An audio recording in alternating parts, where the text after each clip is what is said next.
But what do you think being the hottest DJ consists of or should be judged off of? First of all, being hottest is popularity contest. Mm-hmm. I will say this on record. Mm-hmm.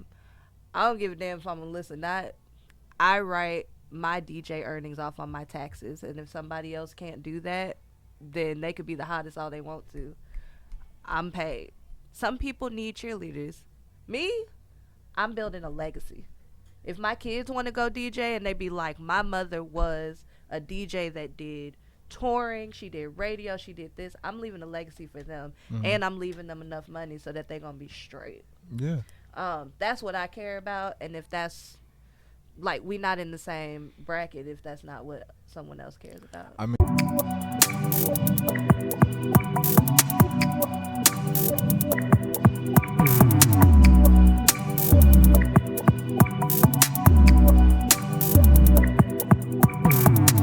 but it's a good publicity stunt, and I can see him playing sure. as a I guess I'm a politician now. As a politician and PR professional, I guess I'm a politician now. Yeah. I guess I'm a politician now. If you Google my name, the first thing that comes up is my campaign. It's so weird. I was like, all these years of everything that I've done. Of your hats, what would you expect to be first on your Google search? To be honest. That's actually a great question. Well, before you answer that, check. The place is here. The time is now. You are tuned into the lunch table. You got your boy Savo on the mic. I have a special guest in the building. I have a decorated human being, decorated social worker. We have 2024 Florida Social Worker of the Year, 2018 Florida Advocate of the Year. We have Florida State House District 2 Representative candidates, DJ, all around philanthropist, entrepreneur, whatever you want to call, leader, activist. We have DJ Hale in the building. Woo! Let the soundboard at the crib, boom. But we all good. We good. We know where we at. Yep. It's a blessing to have you here. A blessing to have you here again. Me. For sure. We finna kick into it though. We of course lunch table tradition, get into your background, but we already knee deep into a conversation, so we finna get into it.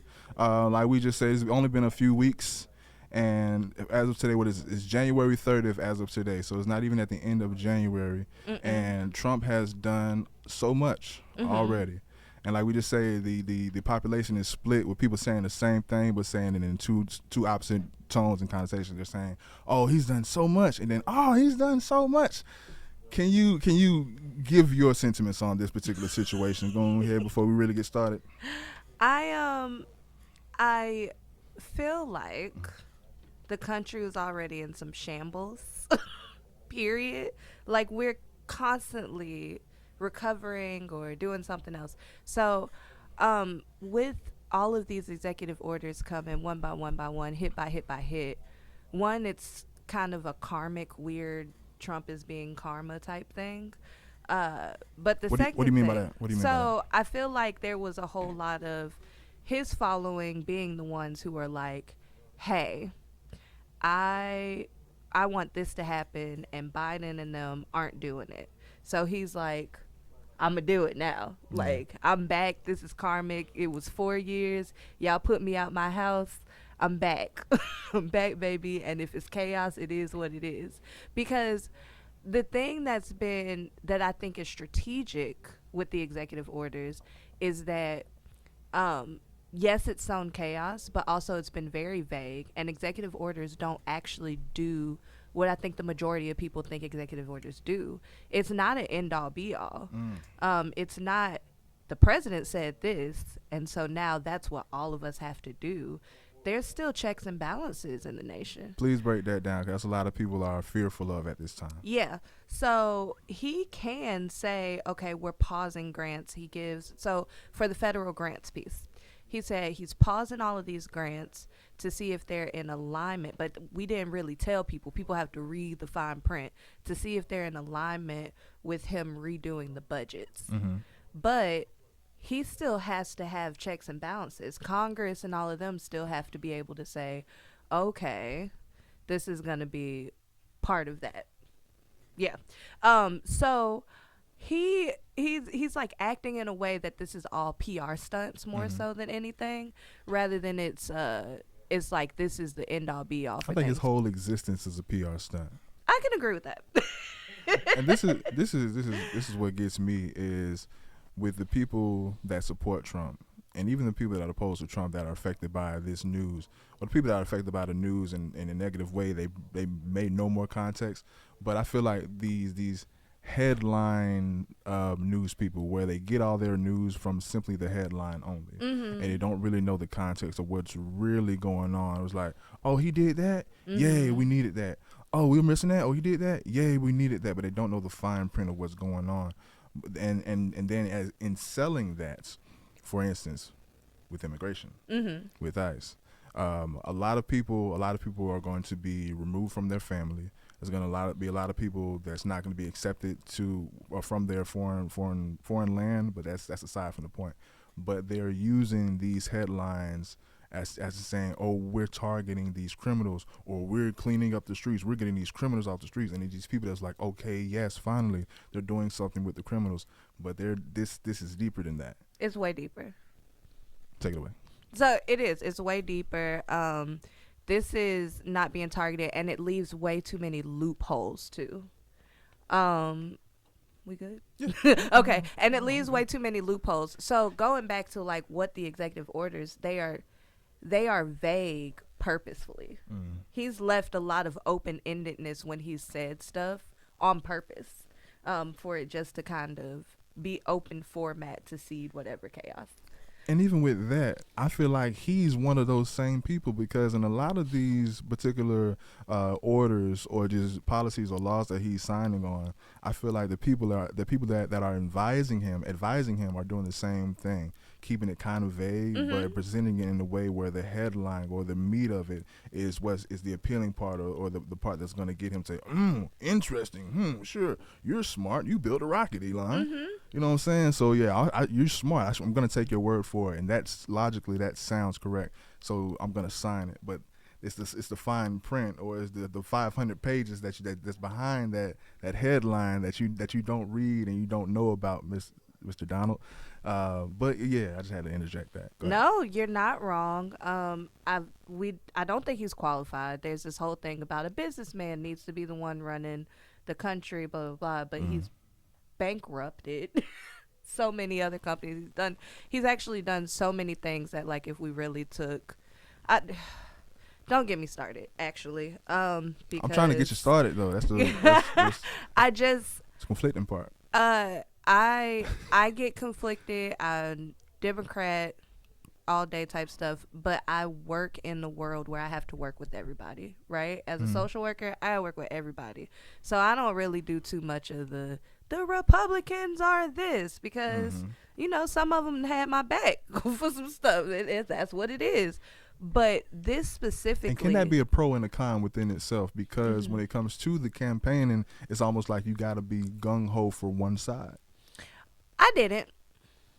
I want to get more into that. Yeah. About later on, but I do want to digress by saying, yes, I registered Democrat just because it was a time and point where I stayed with my mom. So we were all children at one point.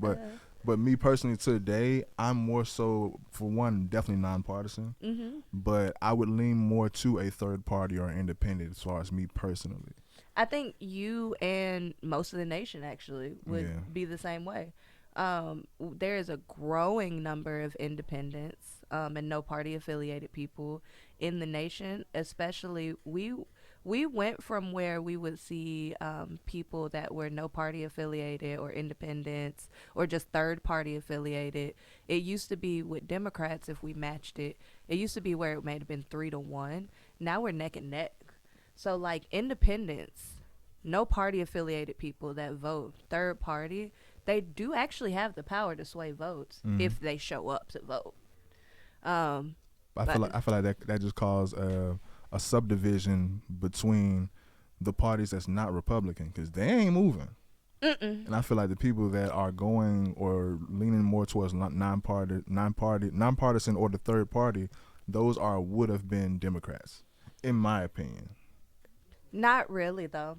School me. When we actually do when you do kind of like testing and listening sessions and stuff with people in the community, you'll find that there's actually so many because you have all of these other libertarians and stuff like that actually sway more right, but they're also sick of partisan politics. Yeah. When I was running my campaign, you know, it was myself as a Democrat, Andrade as a Republican, and then Kim Klein as no party affiliated. I thought she was going to be doing way better than she actually did on her outcomes. I ended up cleaning house in comparison to what Kim had when the numbers came out. But there were so many people that were actually like, we don't want to vote for a black girl. We definitely are down with this this white, no party affiliated woman. And I was like, I mean, Kim kind of cool, so like I get it. Like I understand.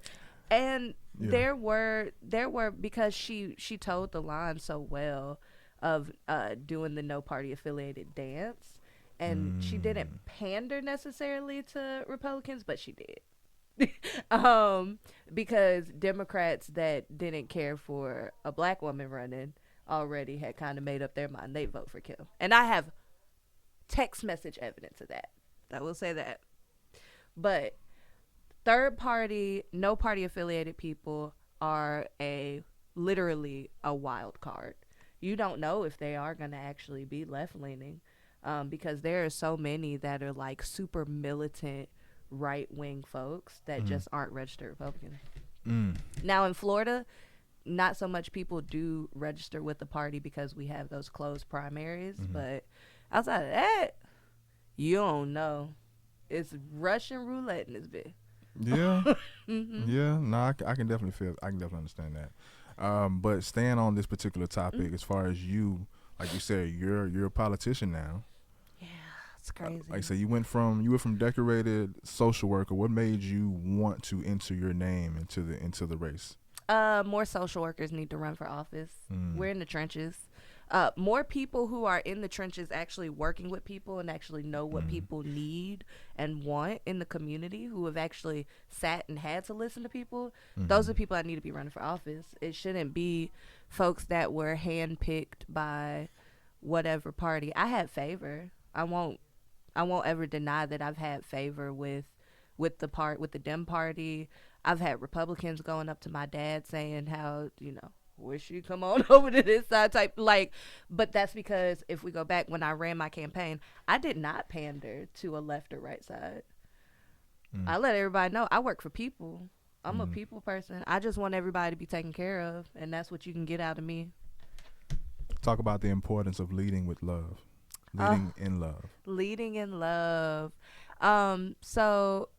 This came from our conversation. Okay, so I believe that we can make a cultural shift if we make ourselves, first of all, community leaders, period, need to intentionally lead with love. We need to intentionally show up and say, I just want to help, without always looking for a handout back to us. We don't always need a pat on the back.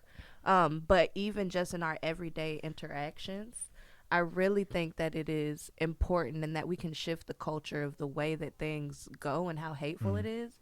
If we just start off with kindness, we start off with love in any conversation, in any way of the things that we do. When I make decisions, okay, so I will say I'm a state committee woman now for the Democratic Party. Okay. What that means is I get to vote and make decisions on behalf of Escambia County, with the whole statewide Florida Democratic Party. It's fun. It's very chaotic, but for me, it's fun. Like, I was made for this. Because I get to look at people and ask them questions like, why do you feel that way? But like, even as a leader in that way, I'm not going to make votes for people who I feel like wouldn't show up for anybody else, whether it be their own people or my people. If they are not somebody who I've seen in the community, or I hear accolades about how they've shown up for people in the smallest or biggest of ways, like that's leading with love. Real credibility. Yeah. I don't just vote for nobody. And if somebody else tell me this is the way that we vote, and I still will push back and say, they weren't given. In general, with people that do lead with love, I would say what's very important is keeping that same love when you encounter those broken people, or those people that have been manipulated by other people that seem or portray to be leading with love. So yeah, a lot of people be like, okay, nah, I can't help them.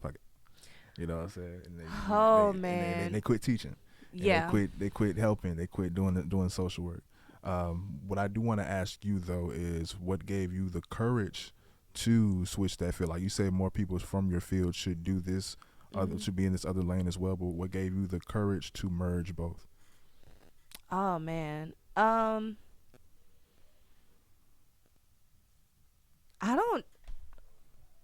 don't really have an answer. I feel like I was always in this political hemisphere because I was a community organizer, and that's what made me want to go get a social work degree. Yeah. Because social workers, our code of ethics mandates us to stand up for people. And that's just always been in my blood. Now, actually stepping out and running for office, I don't want to sound super cliche or whatever. It'd be like, he called to me, but like, it really was a God thing. Like, this is the time for it to happen. Because people have pushed me and tried to get me to run at different times in my life within the last 10 years. And I was like, nah, I'm good. Like, I like being back here. I want to help other people get in the office. Like, that's always been my role in my position. But actually stepping out to be an example, I feel like it had to happen.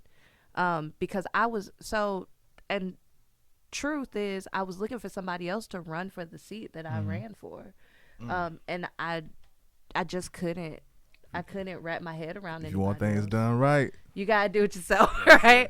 I couldn't wrap my head around anybody else doing it, and so I was like, I prayed about it, of course. You know, I do all of my little hoodoo and stuff, and it was talk to my family, and it was like, I have to be the example of what we need to do. And I think people are answering the call. There's so many other people ready to run for office that are running for office literally right now. Sometimes not saying people are stepping stones, or people can be just inspirations for other people, but by seeing, okay, they can do it, I can do it. And sometimes that can be a negative and a positive, because, you know what I'm saying, when Trump became president and all celebrities feel like they can run. Oh my gosh, I agree, because I actually think that they're going to try to figure out some way to change some laws, and Elon is going to run for office. You don't think it's JD?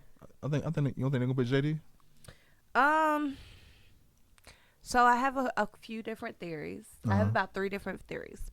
Yeah. And some of them could all happen at the same time, right? They could all happen within this timeline. Get to me. One is that all of this was set up so that J.D. Vance could assume the presidency, because Trump is old. He really is. He'll get sick. Something will happen. They have to sit him down. J.D. is the one run thing. Plus, he was actually part of Project 2025 being put together. So that's one theory. So we ain't there yet. We're not there yet. I'm talking about the topics. I got questions about the topic. Oh, okay. So it's around the corner. It's around the corner. My second theory is that they're in here so that they can change some laws. Trump is laying the pathway for Elon to go assume a position. He'll be controlling social media. He'll be controlling different types of communications. I can see that. As a billionaire. And then he'll also have the White House, and he'll have like this ultimate control. My third theory, and this is one that nobody else I don't think has ever thought about, is that Trump is actually setting the pathway for Barron to get old enough to be president and stay in a dictatorship type of. I look at long game and stuff. Like nepotism almost. Yes, I think that he is going to try to hold the seat in the White House for quite a few more years instead of just the 2 terms and you're out. They've already, asked for it, Barron is now 18 years old. They're starting to put him in the public eye a lot more. He has like another at least 16 years though, right? But I truly believe it's going to be something that sets it up. And the reason why I say that is because Florida is a testing ground for everything. And what we have watched is that the Gates have had their run with Northwest Florida. Don got right back into his seat because what the play was supposed to be was for Don to have that seat to set it up for Matt to take governorship after DeSantis. But because Matt can't keep his little wee to himself, that's what happened. He had to resign, and now he's making like TikTok videos for people's birthdays and stuff. Yeah. When it comes to Elon, though, I think another huge reason of Elon being on board, I said, just another theory of mine, not necessarily a theory, when it comes to people like Trump and just seeing, just in general, he's wealthy and been wealthy for eons. Niggas like that, like the flex. They like to stunt. And at a certain point, it's only so much you can stunt with. You got cars, you have islands, you got hotels, but they got that over there too, and that means nothing. We really trying to stunt against other countries right now. It's like, nigga, I'm gonna make it to Mars first. Yeah. Like, there's no reason for that. No. There's no betterment of our existence with that other than we did it before y'all. This is another way. This is a way that we can stunt. We've been surpassed in this and this and that. How can we really stunt on these niggas? Soulless capitalists. But I can talk all day about how capitalism steals and sucks our souls dry. But that's crazy. Yeah. Space Force for what? No reason. To stunt. Just to be doing shit. Just to say we got it. Just to be doing. That's it. That's it. That's all. That's crazy. People are hungry. That's crazy. Like real shit. Children are dying. People are hungry. Hungry, starving. Eggs are astronomical. Yeah. And you want to be astronomy. Well, we trying to make it to Mars first. Fuck what you talking about. So I am no conspiracy theorist, y'all, but the stuff about? That keeps me up at night is thinking about Mars things bitches. like that. Mars bitches. They're rich enough that they are gonna go to Mars, right. And they're gonna leave us all here and assume that all of the natural disasters are gonna take us out, and they already have a new colony. For real, because not yet. We're gonna get there. We're gonna get to the audience in a few minutes. But no, like in so many interviews before Trump actually took office, he kept praising Elon. Like, okay, after I successfully saw him do the rocket, it was like, okay, no, you're on board. Like, oh, y'all trying to really, yeah. But you saw when Elon gave his heart to the people. I want y'all to stop letting folks play in your face. I give my heart to because y'all knew doggone well. And then went to X and made jokes. Yeah. Alluding to Nazism. Like, they're playing in face. Yeah. Oh, yeah. Duh. Well, like I said, but it's the fact that they're having fun. We're dealing with people that don't read past the headline, so it's easy to play. Yeah, it's easy to play. Yeah, y'all do this headline. That's why he said I'm giving my heart to y'all. But he know what he did. He know what he was doing. And I didn't read the full paper. I heard within Project 2025 that it included that they were going to have some hand meanings or thingies of that. Gestures. Do you know anything about that? I don't know nothing about it, but you know what? All I know is that I'm a black woman from the South and I like guns. Nah. Hey, enough said. Let's get back in. Well, before we get into his executive orders, I want to. Deacons of Defense, baby. I was hurt. No, that ass. Well, before we get into executive orders, because I asked, where did you get your courage from? The second part was, would you do it again? Oh, yes. I'm going to. Okay. I'm going to do it again. Everything's a social experiment. I will be honest with y'all. Everything is a social experiment. This time when I ran against the incumbent. People weren't too happy with, but also, like, when it comes down to numbers, absolutely was slated to win.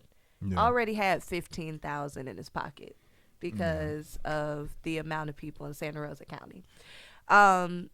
This next round, there's no incumbent. He can't run again. So I want to see what I can do. It's just crazy how they do it by the districts because you weren't on my ballot. No. Because you had my, like, and that's another thing that's another thing that took into account. I'm like, okay, these people had so many votes that weren't taken into account because you weren't on our ballot. I voted for Francine Mathis, shout out, but you weren't on my ballot and you had my vote. So and that's a lot of people. So yeah, that's I appreciate that. Yes, it is slated. And I want to also be really clear. I had a conversation with the Dem Party chair from Santa Rosa County the other day, and we were talking about how everything was redistricted in 2021. Lines, and I think I've talked about this with you before, of like how they redrew all of our lines. Yeah. And so they redrew it in a way that disenfranchised a lot of votes. Like, let's be for real. That communities was split up. So even Alex, like the city of Pensacola, the votes in that, I demolished. I demolished in that area. It was some of those rural county Republican areas where I lost by maybe a few hundred votes and stuff. Escambia County, I really, if we're being completely honest, really did clean up. Yeah, that's what that's the that's majority my of whole thing. everything like, was there. If they did it by the actual county, I believe, yeah, it would be a different story. But I was city, and then like Santa Rosa County is its own whole different beast because you have Navarre Gulf Breeze, but then that other part of Navarre is like a piece of Okaloosa. It is, and that's visiting over there is like being in another. I'm surprised Navarre is in a sundown town a little bit. I was gonna say, did you visit over there? I did. Bless your heart. I did. I did some candidate forums over there. It was a great experience, but yeah, I'm ready to do it again with somebody who is not already in the seat. Remind people that I'm still here. The thing about it is, my slogan was hope, healing, healthcare for all. I didn't leave the scene just because I lost the race. I now have a new job where it's providing healthcare, hope, and healing to people 7 days a week. Like, I take the mandate seriously, and I want to be able to show that to people again. Like, you saw me, you liked me, that you went with, your winning team, but let's really exercise and look at these things again, y'all. What needs to change in healthcare? There are a few things. So something that happened even before Trump is cuts that happened to some of like our quality healthcare facilities. There was cuts from federal funding. So there's a thing called the 340B program that has to do with pharmaceuticals and medications. The pharmacies, not the pharmacies, but big pharma, found loopholes to basically cut funds of how much they had to pay out to quality healthcare systems when it came to medication. On top of that, so that's federal, that's big national stuff. And do they actually pocket that money? Yes. Okay. Statewide, we had about, I want to say 30 million, 25, between 25, $30 million cut from healthcare, which mean that the people that are running healthcare units had to cut down on services and the way they were able to take people in, because people can get insured. It doesn't mean that it's quality insurance. Yeah. And that is another thing that there needs to be more money put into healthcare. There needs to be some serious intention around the fact that healthcare is a lot of different things besides just seeing a doctor. Thank God for the mics. Yeah. It's mental health, it's dental, optometry. Like, you need to be able to see. Honestly, if we're being for real, being able to just live a healthy life of having a job and such that's part of healthcare. Yeah. Being able to have food, like a meal. That's why one of the things that I was really intentional about when I took over at my job is that we give people breakfast and lunch at least 3 days a week. And well, that's beautiful, but like you hit it on the head with a huge part of any type of healthcare, because one, it needs to expand, and when it comes to other nations, this goes back to the whole flex, where people think, oh, they flexing on us because they have free healthcare. They don't really know, like, their healthcare, like you said, quality. Their quality is shit. Yeah. Because it's free, so it's overloaded. The people don't have the proper funding, so the nurses and the doctors have so many people that they have to service. They can't really hone in and focus on one person and give them the care that they need because they have 60 people to deal with. So people are not getting seen, they're not getting treated. Everything's free, so like these waiting lobbies are loaded here. Just imagine if it was all free. Like, not saying that it shouldn't be free, but I think it should be free, but also more funding should go to those healthcare workers, so it should be more of them. Because if they don't do that and you just put it free like these other countries, then the healthcare itself would be even more shit. It's not great here, but in other places that it is free and everyone is just flooding these clinics and these hospitals and they have little to no nurses and doctors, it's like you don't want to get hurt.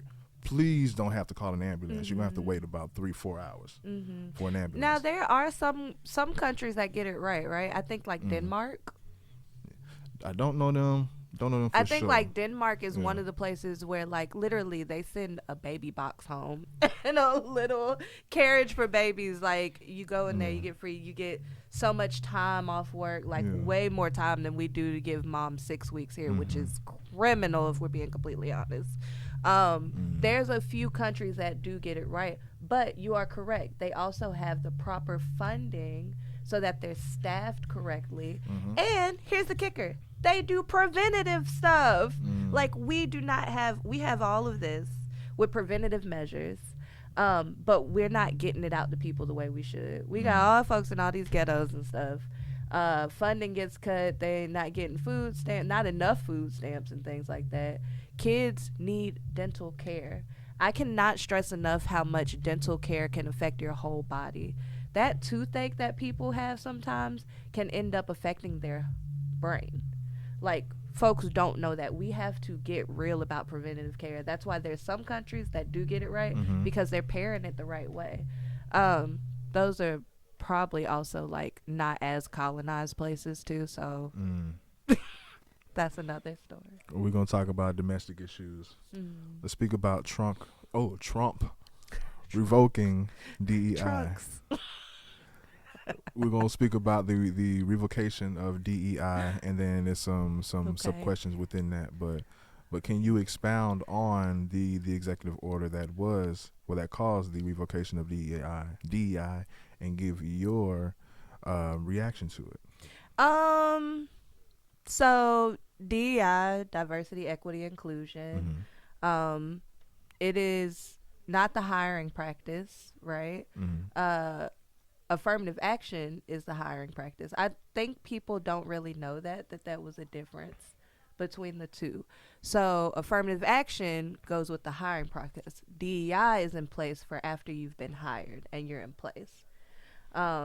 It's the programming and things, the stuff that doesn't stop you from getting, being able to, get a raise or get promoted. It's the different things that make you feel like you belong to a company. It's being able to just have a Black History Month celebration, or Christmas came, but I also get to have a Kwanzaa door. Like, DEI, it has metrics, but it doesn't have the stringent hiring metrics that I think that are being splashed on headlines. I'm glad you specified that, because it's been a huge misconception that people are really like correlating more towards, like you said, affirmative action. Affirmative action is already gone. Yeah. So everything that we're getting upset about right now had already happened. DEI is for those people that still have their jobs, and now it's just gonna be harder for you to probably like that white woman might touch your hair and it ain't too much you could do about it, friend. Like, I'm sorry, whoop her ass. I'm sorry, just kidding. Don't do it, y'all. I I have choices in life where I don't have to worry about those things. But What about? No, you hit it on the head though. But what about the next executive order? What about the trans ban in the military, stating that is readiness concerns? He did that before. He did before. He had a trans ban before, and executive orders are not end-all be-all orders. They pushed back last time. They're going to push back again. So I'll be honest. My reaction to these executive orders have been, disappointed, not surprised. Yeah. One, Florida has already been a training ground. Florida DEI initiative. I ran against the person who took DEI out of the colleges. I ran against the person who said DEI is the most racist type of policy that he's ever heard, and he's an attorney. He know better. Yeah. He know better. Yeah. Alex, if you watch it, you know better. Anyways, he does. He's smart. Yeah. So. But Florida itself, as we have been targeted, especially Northwest Florida. I know I was talking to somebody, I was like, it feels so personal. And it's like all of Florida is going through shambles, but Northwest Florida has really been getting it. I wish we had time to talk about UWF.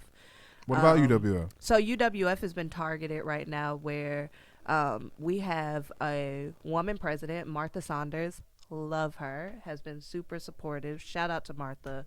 But they have completely wiped the board of trustees for UWF and reinstated it with people who are not from our area, have no ties to UWF.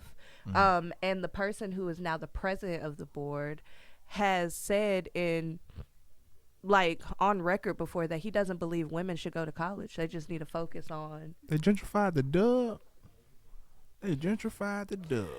We're the second college to be basically put on this pedestal from New College that was down in Tampa.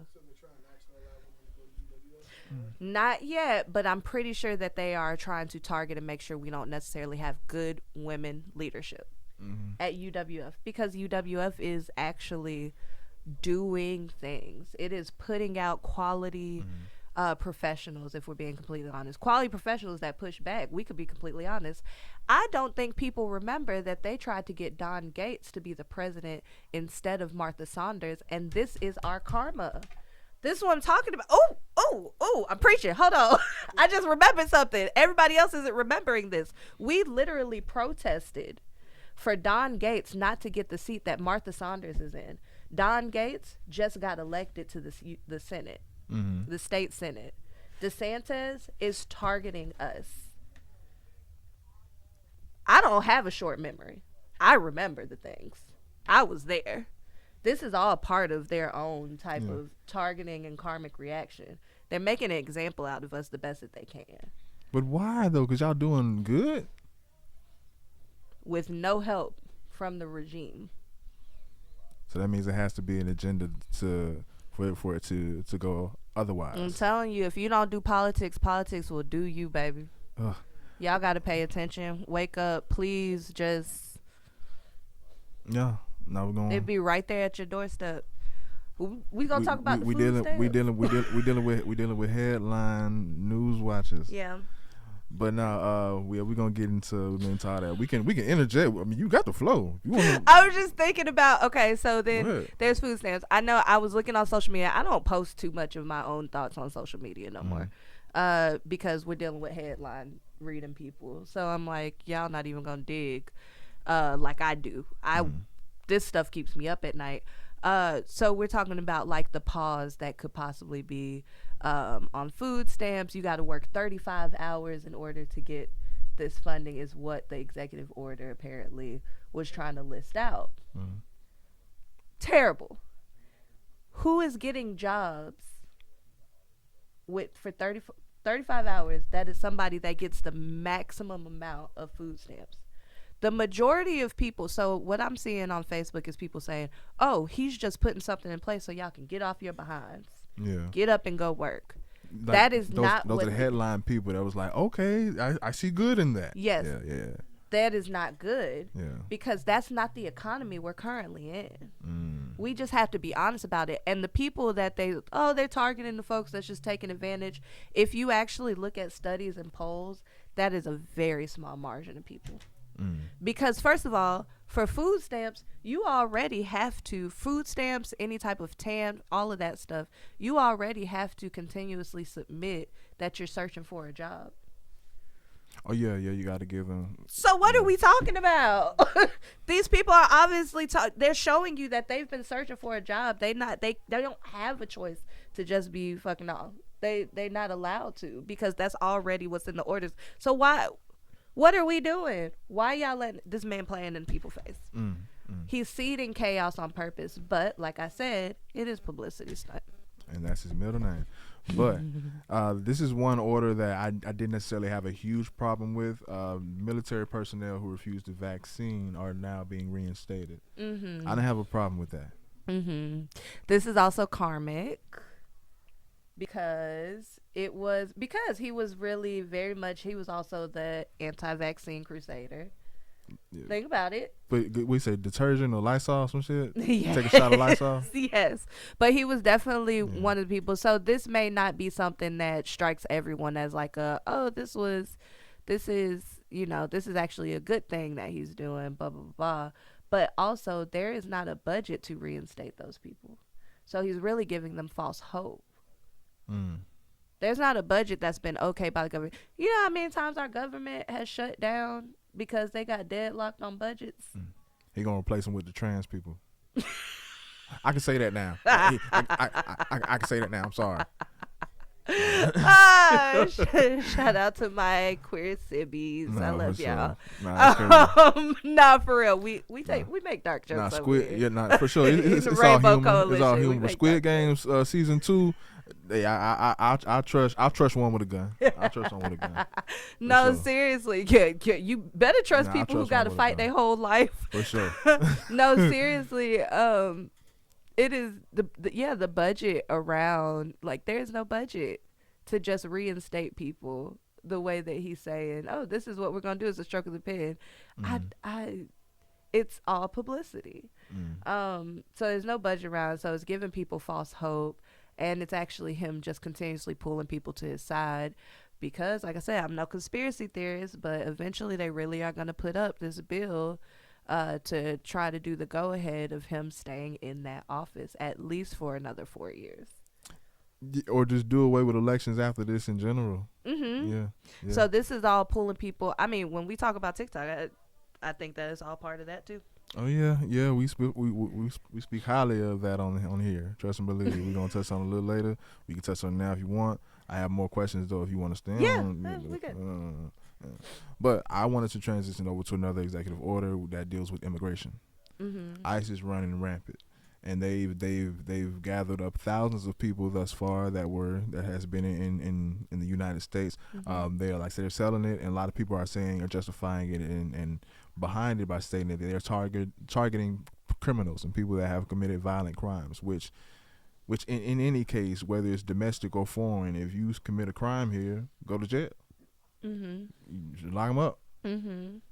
I mean, hey, but your take on the immigration. It's ridiculous. First of all, the United States, no matter who is in office, has a terrible run of dealing with immigration and trying to round people up and take them back out the country and stuff. We really just need a third party if this is really what we're going to do, or something, because we are terrible about it. Literally, like, we don't know how to deal with it. And that's because the United States was created as a place where people are supposed to come. Yeah, that's how we were made. We were made to be the melting pot. Yeah. We literally brag about it. It's like, oh, if they come illegally, and it's like, we really have to. Everybody came here legally. Yeah. Come on, man. I was just dropped off. Everybody came here legally. Like it, but we do not know how to deal with immigration. Y'all got lost, then y'all drug us to y'all lost land that y'all found via massacre. But yeah, this nation has a horrible track record around immigration, and going and releasing ICE at fear mongering is really what it is. And I am terrified about the idea of them, because they're like, people are saying what the headlines are, it's just going to get the criminals and No due process, no trial, nothing. We're just getting folks. What that also falls in is people driving without a license. Think about it. Your green card. I had an Ethiopian friend, and I remember rushing and trying to help her to get her green card redone. Because she was like, I do not need them coming to grab me up. Just because my work visa expired and I'm in the country. Like, that's actually the majority of what a lot of our illegal immigration actually is. It's ridiculous, and we're splitting families. Like, okay, he ends birthright citizenship. It wasn't retroactive, so I don't know what that's about. And correct me if I'm wrong. With birthright citizenship, wasn't that originated for slaves and slave babies? Okay. So black people, if you are listening, this is about you actually. Birthright citizenship. The majority, especially in the South and Florida, are Haitian and African immigrants that are here. They want to round up and get our cousins up out of here. They will snatch your ass up too.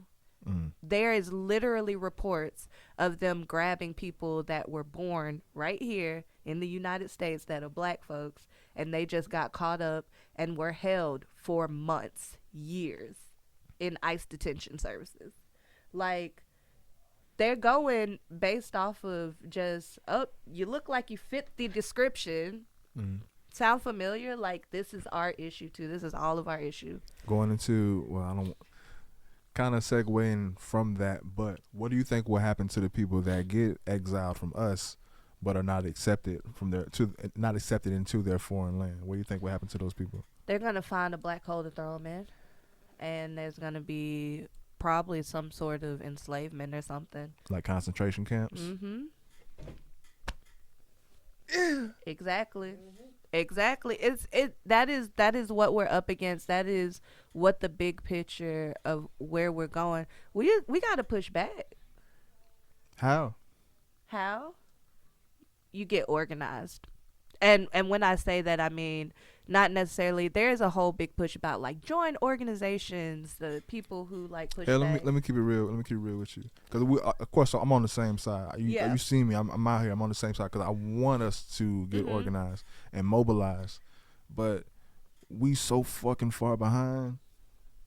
We have decades of organizing that we need to do before we can even step up to the plate and have a fair chance to even combat with that shit.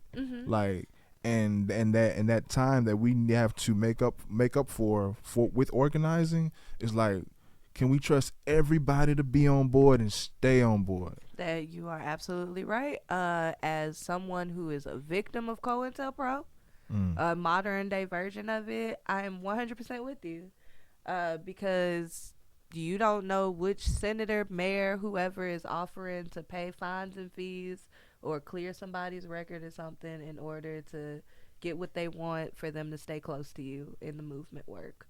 What I will say is that I feel like we did ourselves a disservice necessarily by trying to just be, let's organize nationally. Let's try to bring all the states together. Let's try to do this big blanket of work. My proposal is that we go back hyper local with organizing things. Because we still have it where he keeps pushing it off as, well, let's leave it up to the states for a lot of different things. And as long as that's something that we have, then I feel like we have a fighting chance. DeSantis is about to get up out of here, and we have a choice. We got a chance to choose who's coming in next. There's going to be a lot of seats coming up, so y'all please vote in these elections that are not that are not presidential elections, because the governor is up. Like, we need that. DeSantis has done so much damage. Everything that Trump is doing right now, DeSantis already used Florida as a practice field. These book bans, I'm still not over that shit. I'm still not even fully at grasp with that shit. There's a bunch of school board seats opening up. I won't go on record saying anything. I'll just say there's a bunch of school board seats coming up. Go ahead. I think that we need to organize on local levels, because that is actually how the work was done during the civil rights movement. It was not a mass telegram or anything that said, let's bring everybody in all these different states together. When we talk about bus boycotts, we talk about Montgomery bus boycott. When we talk about the lunch programs, the Black Panther Party was in California and did those programs in Lowndes County.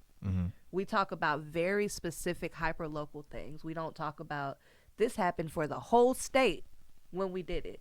It's because we need that person-to-personage in order to organize effectively. If we don't have that, we're doomed. But with my proposal, I'm also ready to, like, let's get on the ground. Come be my friend. Come talk to me. Like, let's talk about what pushing back looks like. And it looks like us doing it on a local and statewide level first. I can get down with that. Do you want to touch on the freeze on the grants again?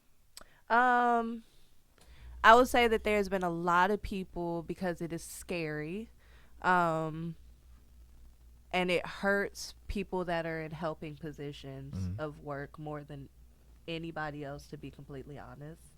I don't think it's going to stick. I think that there are competent enough people that are going to take it to court. Not saying I I'm not I believe in the system, but use what you got. Yeah. Use what you got, and I think there's competent enough people that are going to use what they got to push back. Because, like I said, he's using an excuse to say, well, let me pause it. It's not a permanent pause. Yeah. He's using the excuse of let me pause it so that we can review and see if it fits into this budget. Let's see what Elon say.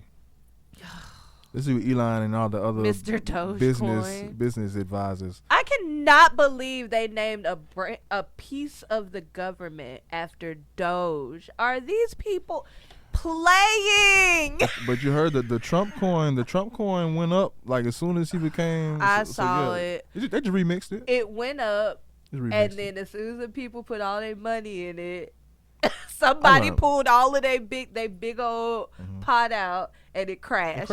And that's what we're going to see. I learned my lesson. That's what we're going to see. I learned my lesson with Doge.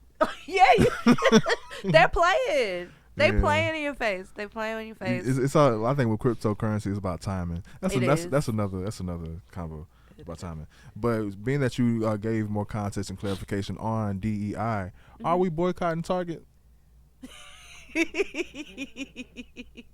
So apparently Target changed the wording to belonging by Target or something like that. It's all fluttery, and they're just trying to get away from DEI, but it does not hold the same metrics.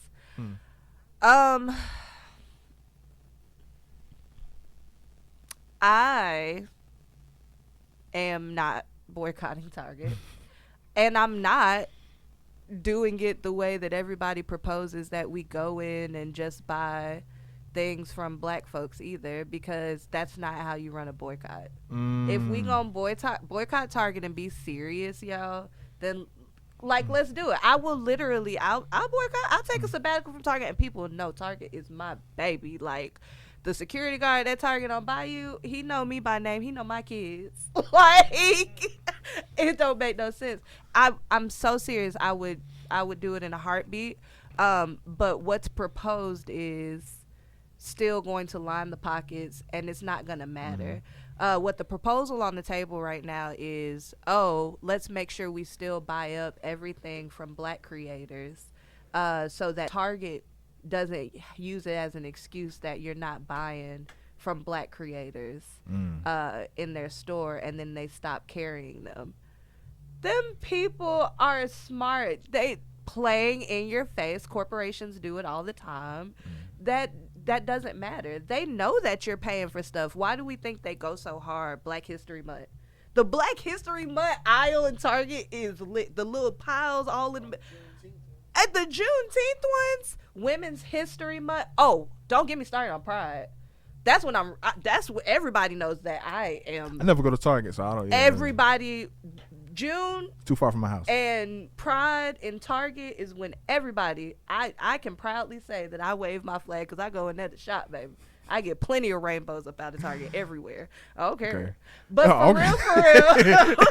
But no, for real, they would not go as hard in that way if they didn't already know that you mother suckers was buying that stuff because you are, and they know it. So that's not. We trying to straddle the fence. Yeah, we either in or out, y'all. So Miss Tabitha, in 5 more minutes we're gonna get to y'all. 5 more minutes. So Miss Tabitha, you good? Miss Brown, well, you know what I'm saying? You're good. It's okay to just say that you still want your money, and they not gonna stop carrying your stuff. That's fine. All right. It's okay to say that, y'all. Really quick question. Climate change, because it's not a question, but just a subject within itself. Real.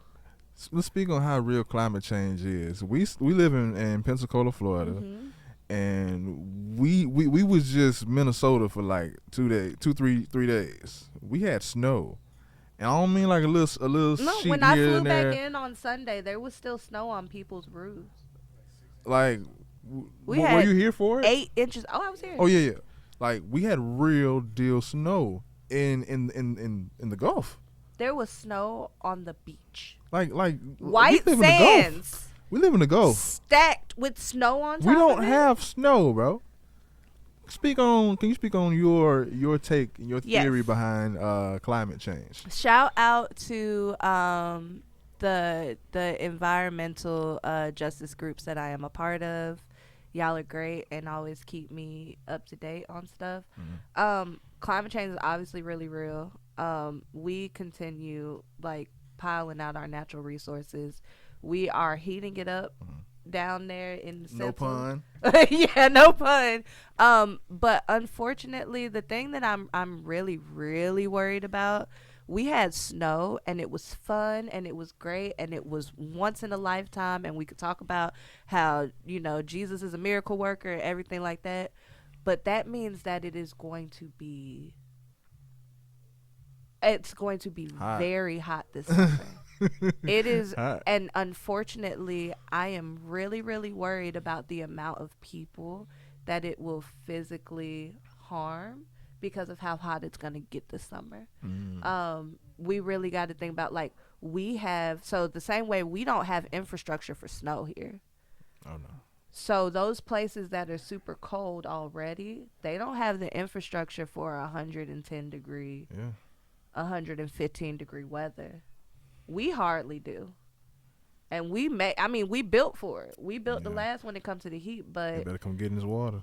The water gonna be boiling. I mean, hey, it's At some point the water's gonna start to boil. it's better than the And desert. it's just gonna be It's better than the damn desert. It is. I am very. It's going to be an unlivable situation, which is why they are trying to get themselves on Mars as fast as possible. I mean, we're just seeing it all over the nation. I mean, the fires are not just by chance. You're taking my segue. Sorry. Before we go there, no. This is within climate change, so we're going to stay within climate change. Let's speak on these fires.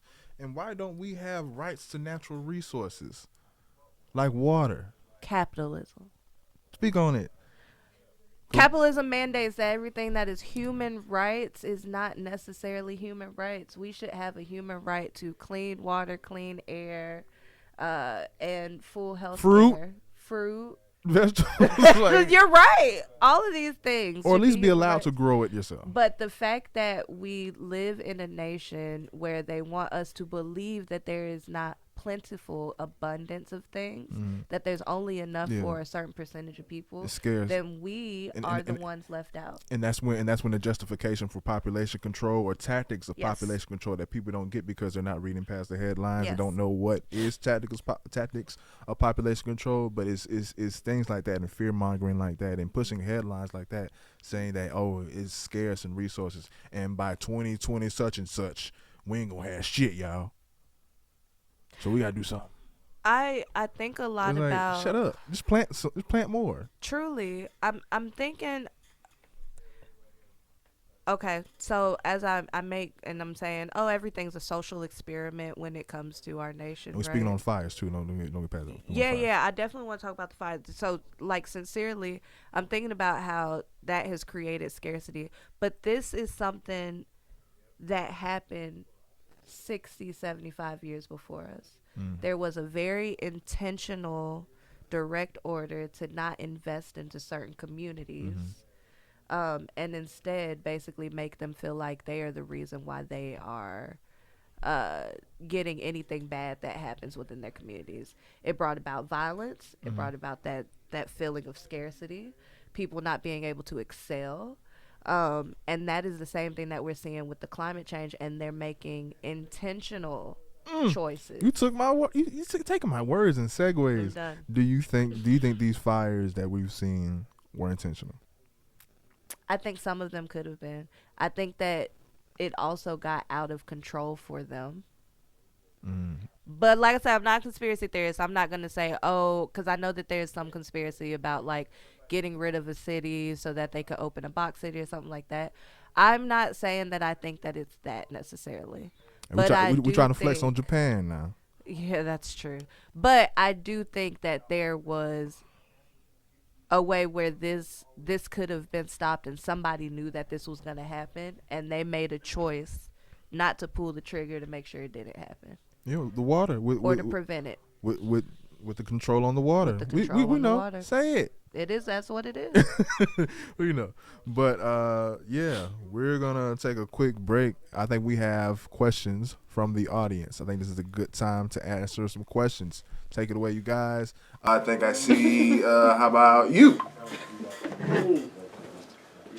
I want to know if you've seen, because I don't do social media, so I'm really bad at like what I see in quoting and all that. But I want to know if you've seen, they saying right now Trump is basically trying to deport everybody, all the illegal immigrants and things like that. But did you see, I don't know if she is the president of New Mexico. I don't want to get her title wrong. Oh, and she said no? Who is that? What is the actual situation? Like, where do we go when she says no? Like, what? I think this falls back into like I said, the United States has no business dealing with immigration at all. We really don't need to do it. We need third party because yes, I think she is the prime minister. Okay, it was something. I just didn't want to get her possibly, but whatever, it might be president. I don't know what the actual thing is, but I did hear about that. Very briefly did like a scan of the story. And what do we do with those people? They're going to put them in the camps. They're going to throw them in jail. They're going to because we don't have the mechanisms. We don't know what we're doing. It's just so in chaos and throwing people. But it is also to grow a working class of people who have no choice but to do whatever the will is of, I don't even know, empire. That's what it is. No, you put a question and you died. I know, right? I thought you had another question. No question. No more. I just have thoughts on different things to talk about, but I don't have any questions in particular. What do you want to throw a thought at her and see what she can rebuttal? Yeah. What thoughts or did you want to expound on anything that she said? No, we're just talking about deportation, and I was like, I could see the headlines play out that the immigrants who are being deported didn't want to be deported. While they were on the plane, they get into an altercation with one of the officers on the plane, and then the plane crash, and then everybody died. Are you thoughts on the plane crash with the helicopter? Yeah. Any theories?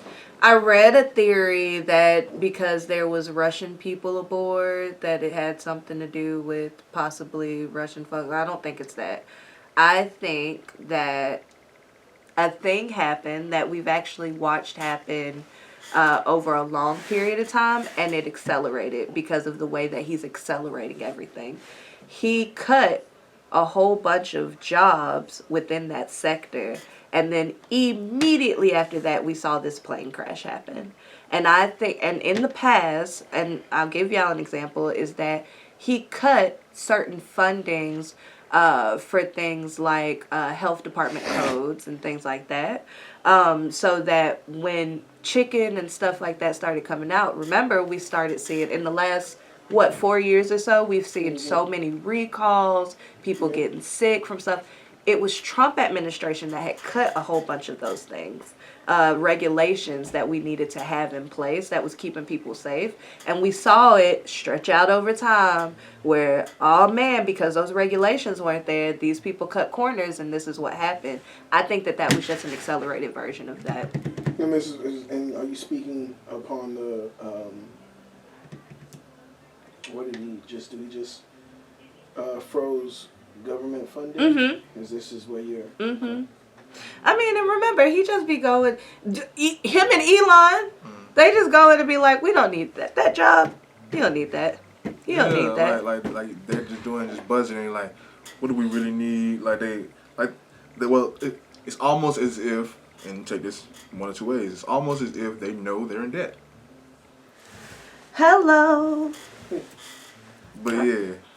There we go. Questions? All right. We're going to get back into the interview. Let's speak on Soul Step Solutions. Oh, yes. This is my baby. So Soul Step Solutions is my company where I do a therapeutic intervention, but it's non-clinical, where I let people do venting sessions. Basically, I sit, listen. People can vent to me all they want. I am your homegirl for at least an hour. And I also fill people up with tools. I use music in the work that I do. And I also have 2 partners who do the work with me. One is Lisa Pro Egg Rolls. Shout out to my girl, Lisa. She does listen and eat sessions. She will literally make you a meal while listening to you vent, and y'all have a meal together. And then DJ Supernova, or Caroline with a K, my mentee, who's interning with us, she does ceramics. She will do it's called Soul Ceramics. She does ceramics while y'all have a listening session. And so it's developing, it's going well. We see clients, a lot more people virtually, but we just got an office, so we are now seeing people in person, and it is love. It's what I think people need to have, and we are in the midst of trying to develop an app so that people can have me in their phone and get my feedback on things. They get a journal. It's lit. It's love. But really, our tagline is we're a step past venting to a friend, but a step before therapy. What I found in the community and as doing clinical work, I was a trauma therapist. And there were so many people who, after a certain amount of time of doing trauma therapy, they needed to step down, but they didn't have anything to step down into. They'd be like, oh, go to groups. That was a step down. And it's not necessarily. Sometimes it's just being able to pick up a phone and be like, I have a safe space for real. Someone that's culturally competent, someone that wants to do mental health differently. That's what we're all about, and we're doing. Yeah, you had a question? Yes, I have a question. Would you say that moving forward in the society that we live in today and the new generations being born, would you say that they suffer from being able to, what's the word I'm looking for? They suffer from lack of social skills? And how would you suggest those generations, the newer generations coming in, to be able to improve those? Because I've watched videos and done studies about how most of the younger generation that's coming up, most of them believe that they do need to have social skills in the real world. And of course you do. But a majority of them too feel like they lack and they do not have those skills because they just don't have it. It's not being taught to them, or they're not learning it. What do you think changes can be made for that? Yeah, so one thing that I'm very invested in is the creation of third spaces. So this kind of falls into my DJ Hale bag, but if people don't already know, I became a DJ because of doing trauma therapy. So it's clinical for me. DJing is clinical for me. I don't know if people know that. But the creation of third spaces consistently, where people are able to practice those social skills, is something we need to have. Young people don't go to the mall and hang out anymore. They don't have a bunch of different arcades. They don't just go hang out at the movie theater. They get shot. That's... I've seen young people at the mall. No, there's it. They really do want to hang out in an adult space. Yeah. Cool. 'cause this is, But there's a lack of third spaces for children, adolescents. And I want to be specific. Like I said, if you don't do politics, politics will do you. Funding was cut for community centers. Any type of, like, there's initiatives that are there for children and teenagers, but you have to be able to afford them or be able to get out to them. The only thing that's left over is really a lot of sports, and that doesn't do it. That's not enough. Growing up, we just had so many different ways that we were able to practice those social skills, practice falling in love, practice hating people, practice bullying folks. Like, and it wasn't just in school. We had other places to go to do those things. I'm so sorry. Yeah, I was like caught off guard with the whole what I had to say. But yeah, what I was talking about people getting shot, y'all like maybe that's like a little too harsh. But no, that's the truth, bro. Like, because of all these mass shootings and people like, I don't want my baby out there. You know what I'm saying? Yeah, like, that's part of that lack of social skills. For sure. Though. Like, a lot of people think that's protecting their kids, like, and in a way it is, because you at least know they're not getting shot in your house. Yeah. But that's gonna come at a cost. Their social skill. Their social skills, folks. I mean, but mass shooting is like regular news now, so it's like I don't even want to go outside. No, I don't want my baby out there either. No, it is a rise in it. Like, that is the rise in mass shootings, the rise in, like, interpersonal violence is also an outcome from the lack of being able to practice social skills, conflict resolution, being able to practice just being okay with rejection. Yeah. There are so many. Oh my gosh, I remember when this young boy in California went on a shooting spree and just shot only women. In Tallahassee, this was probably 2010. I'm old. I told you I'm an auntie. But I will say, in like 2015, I remember being in Tallahassee, and a man went into a yoga studio and shot it up, because those are the type of women who would not give me the time of day. Rejecting. Those people have mental problems.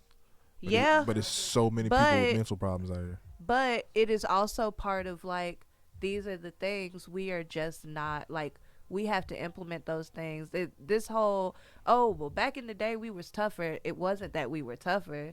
We had to work out how tough we was going to be able to be. Like, we didn't have a choice. We don't have too much of that. Really quick, because we are moving forward and progressing as we should within the conversation. I do want to digress and kind of retract and go back a little bit. And I want to this is tied into the climate change subject, as well as the boycotting other establishments and supporting black. So we all went through the snowstorm, just reiterating on that. And a lot of people, because we are not used to going through those particular elements or those spikes in elements, we weren't prepared for it. A lot of people were out of food, out of water, or just didn't have what they needed for that duration of time. And once everything dried up, people were able to actually travel or go outside, and they got a little something to eat. They pretty much latched on to what they could. And I want to say throughout that time, there was some guy. It was a cook from out of town. I don't know his name, but I think he's famous for online and having his own recipe of sauce or Souse, whatever it's called. But the sausages and the pig in a cup that he sell for $60, and he came to Pensacola and he sold out. So can you speak on the if there is a pro and con in buying black, and not even that, I'm gonna rip the Band-Aid and speak on it.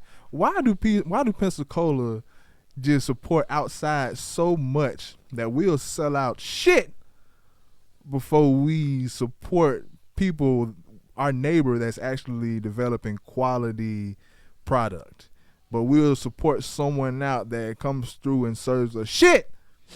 But like, why are we so in a barrel that much where we don't want to see our neighbor win, but we'll accept an outsider's shit and sell them out, but say fuck you, I don't want to see you win to our neighbor in Pensacola. Why is Pensacola like that so much? He sold shit. I want to know. I don't eat meat. I'm pescatarian. I still eat fish, and the like gator is the closest thing to anything. So I wouldn't have been caught dead. No way.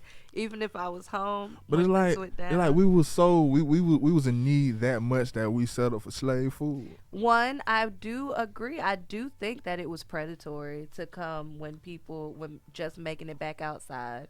I think that he chose Pensacola and saw that people was at what's open, what can I get, and he took that as an opportunity. So I think it was predatory or a good decision, make a business decision, whatever you want to think about it. It's what it is. Do you feel like someone in Pensacola could have had the same idea? Was like, hey, my people have been out of food for a minute. Absolutely not. So Absolutely not. So that leads me to my other point, which is I think Pensacola is so starved for a cultural shift outside of our own that we are willing to try and accept and support whomever comes into town and does a thing. But it's also weird because I do know some people who come in town and then they try to be like one of us, and we're like, bitch, fuck you. I've seen it happen. I know, and those people have not had the best time. But I do. I think that we are just. It's like that cousin that just comes into town once a year. And you're like, oh, I was just starving for something else, something different. I just needed something different in my life. I would love to see it that way, but I feel like that would be too optimistic. You think they're just haters? Yeah. Aw. I believe in people. I'm a social worker. I believe in people. You don't? I don't think it was just being haters. You don't believe Pensacola full of haters? I do believe Pensacola has haters. You a DJ? I am a DJ, but I have never heard anybody say anything negative about me. Speaking of, throughout the same time, well, a couple of days later, it was a topic was buzzing through the city of the hottest DJ in the city. I don't know if they had a top 10 or what have you, but a lot of people, of course, that weren't on or had their rebuttal to say towards that particular subject had their own definitions of what hottest means or had their own take or perspective on who was the hottest DJ in the city. Not asking you to say who was the hottest DJ in the city or to give your ranking or to say who's hot and who's not, but what do you think being the hottest DJ consists of or should be judged off of? First of all, being hottest is popularity contest. Mm-hmm. So that's the judgment. Like, who's the most popular? That's really what we just say. Who gets the people jumping so they feel like they are the most popular? That's what the hottest is. I will say this on record.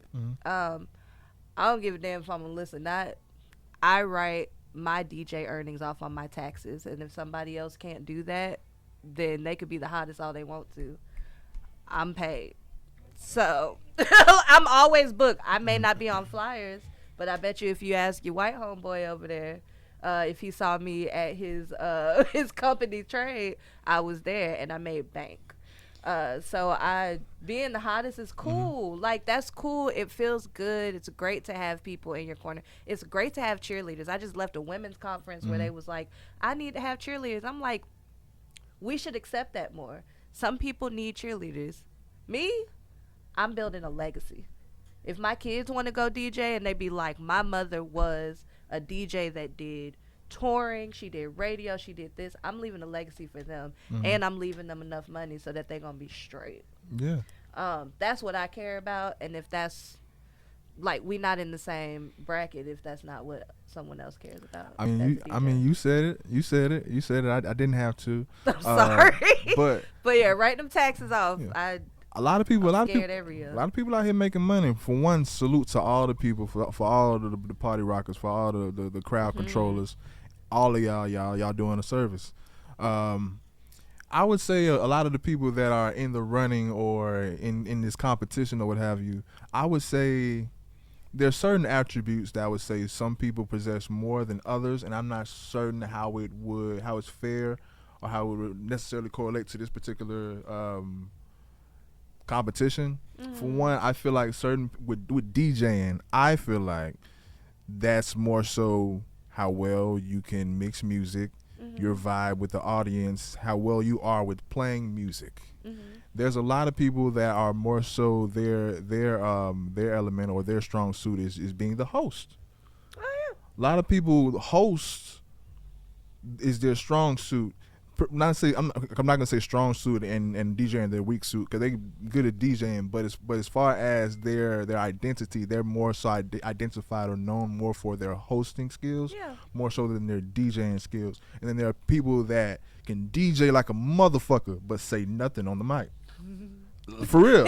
I know. For real, like that. But it's like the best DJs. For real, I know. Like I can name a couple like dead ass. Like niggas the best DJs, but they say nothing. They hosting like attribute is shit. And there's other people that can host their ass off, but they ain't got to mix a fucking song. So it's like, and I feel like the judging metrics, like what are we judging off of? But it's like at the end of the day, I like how you say it. It's perspective. Yeah. It's perspective. There's perspective. There's so many different.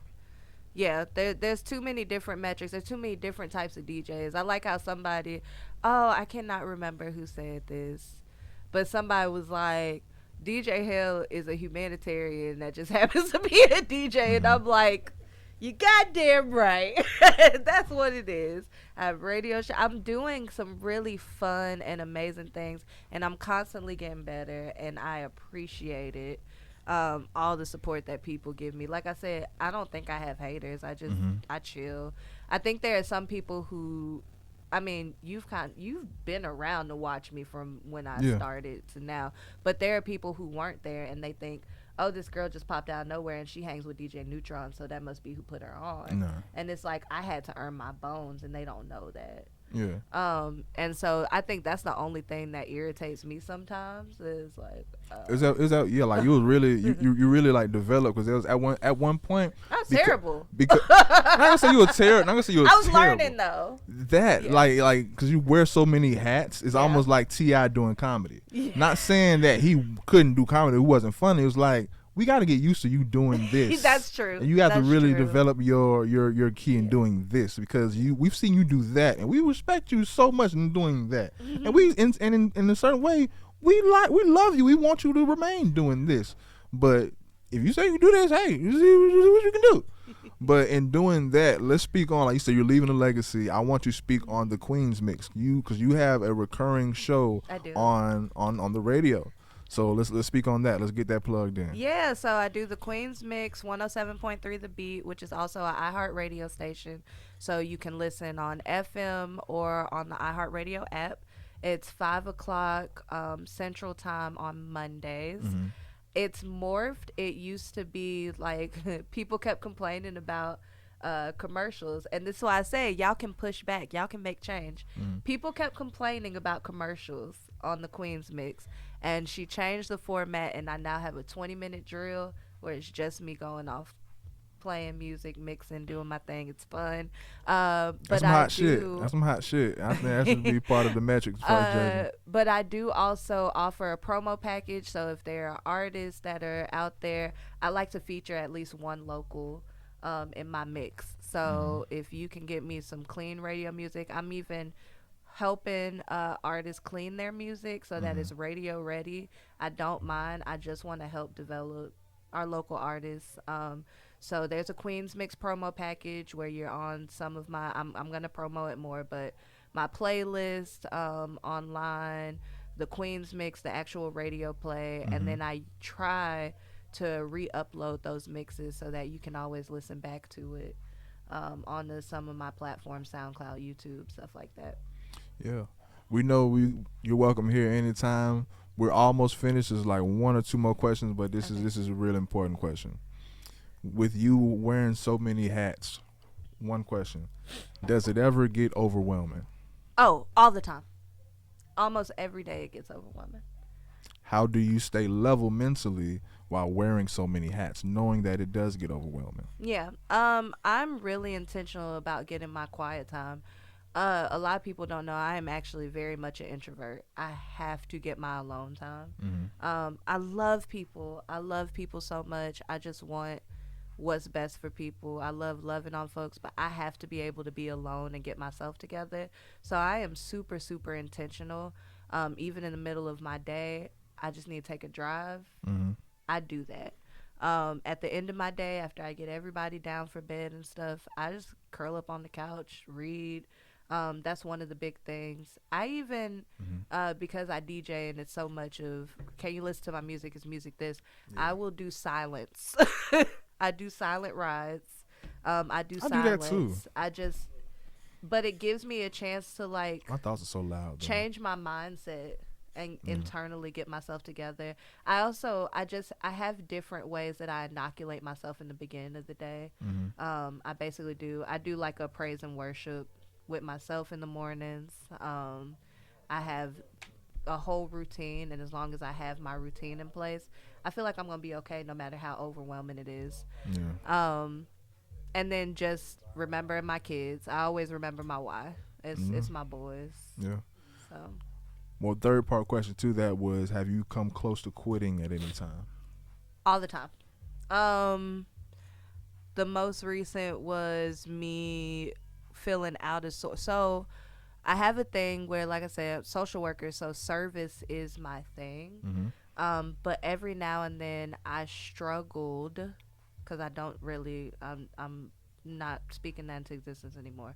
I struggled with the feeling of people only love me because of what I can do for them. And I just wanted to throw in the towel and be like, I'm not doing nothing for anybody. I don't want to do work like this. I'm going to go get a remote job so that all I have to do is be in the house. If people want to hire me to DJ, it's only private parties. I'm not showing up to do nothing for nobody else. Yeah. Because it felt that way, but I had to change my mindset in that it's not that. It's that people saw how strong I was and knew that they could rely on me. And there's so much going on in the world where everything's not reliable. And I don't mind being a pillar for that. Okay. Yeah. All right. Before we get out of here, do you have anything you would like to plug? Any shout outs? Jen and Ken, what we got Jen going? and Ken, if y'all don't know already, Jen and Ken was a project I was doing pre-pandemic, and we are officially bringing it back. It is going to be February the 12th, bringing us back on Wednesdays. It's free to the public. It's an R&B happy hour. We don't have Fish House no more. We don't have any of these, People don't like, know about that, we man. don't have happy hour places no more. We don't have pregame People don't know how I places. feel like. I don't go out no So- more. I don't really go out that much. I ain't been out in months. But people, you talking about Fish House, you just unlocked the relic It in my was so memory. nice to just be able to grab a God. drink and chill. We wasn't Yeah. out partying and it was just No cover. chill, no cover. So I'm doing it with Jen and Ken. Jen and Ken, we are gonna be at 850 Event Lounge. So there's pool table, specialty drinks. We love having spades, dominoes, Uno. We're gonna have all the game tables, and it's R&B music. We just gonna turn up, have a good time. It's all about really bringing a community function and creating a third space. That third space I was talking about, that's what Jen and Ken is. So you get a weekly third space. Starting at 7 o'clock, you don't have to be out all night. We'll probably end at like 10 or so. Gotcha. It's not a party, it's a chill. People don't vibe and chill no more. I saw somebody say something about how they can't play the music they want to play. I create events where I get to play the music I want to play. So y'all go listen to what I want to listen to. For sure. All right, we finna wrap this up, man. You got any other shout outs? You good? Oh my gosh. Look out for me running for office again. Shout out to Overflow Health Alliance. I have free meals, breakfast and lunch, Tuesday, Wednesday, and Thursday.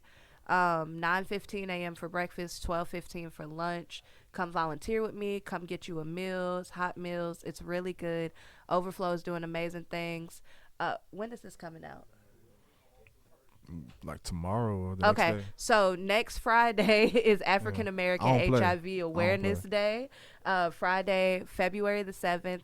Come by, get an HIV test, know your status. We're doing the things. 3101 North Davis Highway. Yes, I want to love on folks. So come let me love on you, or come help me be in these trenches. And we have Speak Up. Okay. The next Speak Up is February. I gotta follow through. February the 28th, 21st, 28th. Oh my gosh, I'm gonna make I went it to the fast. last one. It was dope. I gotta follow through. The next one is February 21st. Okay. at WPMM radio station, which is actually where the Soul Step Solutions office is now. So it's not gonna be at the same spot. It's not gonna be the same spot. We're hopping all over. After we do the one in February, we're gonna do another one in Santa Rosa County. We're hopping. We're hopping around. We're organizing. We're doing the hyper local organizing. So come join us. Y'all running from me at this point.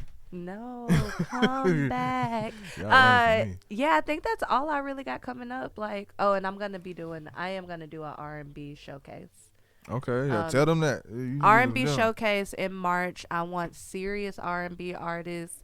No cover songs unless you sing it with a live band. Details will be dropping, but it will be on March the 16th at the Bunny Club. Okay. Ooh. Okay. Flyer on the way. They got the AC fixed. Okay. They do. It ain't gonna be hot. It ain't gonna be hot by that time. It's gonna be cool. We gonna do. All right, man. The places of the time is now. It's been a blessing having you here. Always welcome. Of course, it's that time for you to give us a new update. Please don't be a stranger. You're always welcome through. Place of the time is now. Tell the people who you are one last time. I am DJ Hale, aka Hale Morrissette, and I love it around here. Yeah. I'm with the lunch table. Yeah, we are.